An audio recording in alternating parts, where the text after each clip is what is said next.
وزیر اعظم شہباز شریف کا آزاد کشمیر میں مظاہروں کے دوران ناخوشگوار واقعات پر گہری تشویش کا اظہار، شفاف تحقیقات کا حکم دے دیا، شہریوں سے پرامن رہنے کی اپیل، قانون نافذ کرنے والے اداروں کو تحمل اور بردباری کا مظاہرہ کرنے کی ہدایت، وزیر اعظم کے مسائل کے حل کے لیے مذاکراتی کمیٹی کو فوری مظفر آباد جانے کی ہدایت، وطن واپسی پر وزیر اعظم مذاکرات کے عمل کی خود نگرانی کریں گے، مذاکراتی کمیٹی میں توسیع کر کے وفاقی وزراء سردار یوسف، احسن اقبال، رانا ثناءاللہ، سابق صدر آزاد جموں کشمیر مسعود خان اور قمر زمان کائرہ کو شامل کر لیا گیا۔ کمیٹی کے اراکین مذاکرات کے لیے آزاد کشمیر روانہ۔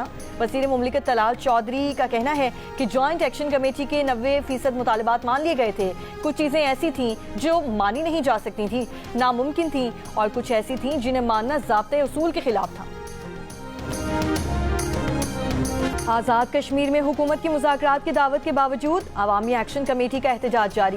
پرتشدد مظاہروں کے نتیجے میں 3 پولیس اہلکار جاں بحق، 6 عام شہری بھی جان سے گئے، 72 پولیس اہلکار زخمی، جن میں سے 12 کی حالت نازک، 50 عام شہری بھی زخمی ہیں۔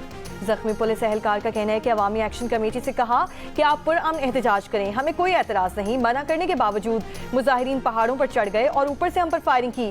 عوامی ایکشن کمیٹی والوں نے کیل لگے ڈنڈوں سے پولیس ملازمین کو مارا۔ آزاد کشمیر کی صورتحال پر آج اسلام آباد میں اہم اجلاس طلب۔ وزیر داخلہ محسن نقوی نے کہا کہ اجلاس میں غور ہوگا کہ آزاد کشمیر کی صورتحال میں کیا کردار ادا کیا جائے۔ وزیر دفاع خواجہ آصف کا کہنا ہے کہ آزاد کشمیر میں احتجاج کرنے والے مقبوضہ کشمیر کی 3 نسلوں کی جد و جہد پر غور کریں۔ جو آپ کو میسر ہے اس کا عشر اشیر کا بھی وہ تصور نہیں کر سکتے۔ وہ کشمیر کی آزادی کی تاریخ اپنے خون سے لکھ رہے ہیں۔ اس جد و جہد میں ایک نسل جیلوں میں جوانی سے بڑھاپے میں پہنچ گئی۔ انہوں نے کہا کہ کشمیر کی جنگوں میں شہید فوجیوں میں پنجابی، پختون، بلوچ، سندھی سمیت سب شامل ہیں۔ پاکستان نے اپنا وجود کشمیر کی آزادی کے لیے داؤ پر لگایا ہے اور لگائیں گے۔ غزہ امداد لے جانے والے کشتیوں کے قافلے پر اسرائیلی فوج کا دھاوا، گلوبل سموتھ فلاٹیلا میں شامل متعدد امدادی کشتیوں کو قبضے میں لے لیا گیا۔ سویڈش ماحولیاتی کارکن گریٹا تھنبرگ سمیت 200 سے زائد کارکنوں کو گرفتار کیا۔ اسرائیلی فورسز نے کشتیوں کا مواصلاتی نظام اور براہ راست ویڈیو نشریات جیم کر دیں۔ آخری اطلاعات موصول ہونے تک اب بھی 26 امدادی کشتیاں غزہ کی جانب رواں دواں ہیں اور غزہ سے 40 ناٹیکل میل کے فاصلے پر پہنچ چکی ہیں۔ فلاٹیلا کی کشتیوں پر سابق سینیٹر مشتاق احمد سمیت 500 سے زائد افراد سوار تھے۔ اسرائیلی فورسز کا کہنا ہے کہ مسافروں کو یورپ ڈیپورٹ کریں گے۔ حماس نے اسرائیلی کارروائی کو بحری قزاقی اور دہشت گردی قرار دے دیا۔ اقوام متحدہ اور عالمی برادری سے قانونی اور اخلاقی ذمہ داریاں ادا کرنے کا مطالبہ۔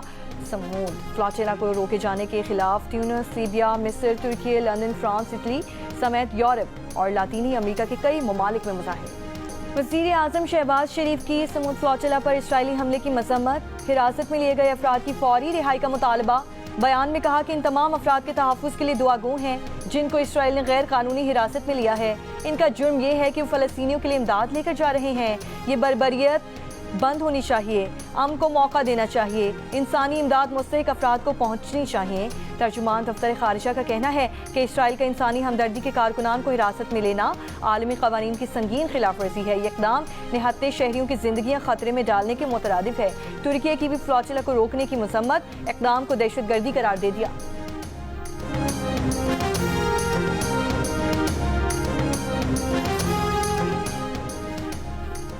IMF مشن کے ساتھ قرض پروگرام کے اقتصادی جائزہ مذاکرات کا 8واں روز۔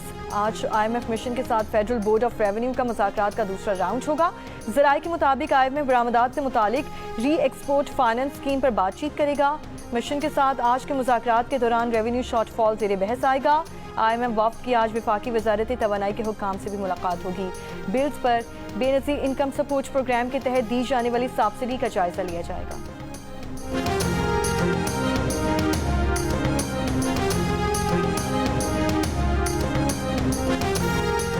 وزیر اعلیٰ پنجاب مریم نواز شریف نے کہا ہے کہ پنجاب کے ہر محکمے میں آج میرٹ پر تقرریاں ہوتی ہیں۔ گزشتہ حکومت میں دوستی اور تعلق کی بنیاد پر ٹھیکے دیے گئے، انہوں نے ایسے تمام ٹھیکے ختم کر دیے۔ پنجاب کے میٹرک اور انٹرمیڈیٹ بورڈ کے پوزیشن ہولڈرز طلبہ کے اعزاز میں تقریب سے خطاب۔ مریم نواز نے کہا نوجوان پاکستان کے سب سے بڑے اسٹیک ہولڈر ہیں، ان کا 100% فوکس نوجوانوں پر ہے۔ وہ سرکاری اسکولوں کو ایسا بنانا چاہتی ہیں کہ وہاں بہترین پرائیویٹ اسکولوں سے بہتر تعلیم ملے۔ 80,000 بچے اسکالرشپس پر اعلیٰ تعلیم حاصل کر رہے ہیں۔ خوشی ہے پنجاب کے بیٹوں سے بڑھ کر بیٹیوں نے پرفارم کیا ہے۔ پنجاب میں آج پوزیشن بکتی نہیں، میرٹ پر پوزیشن ملتی ہے۔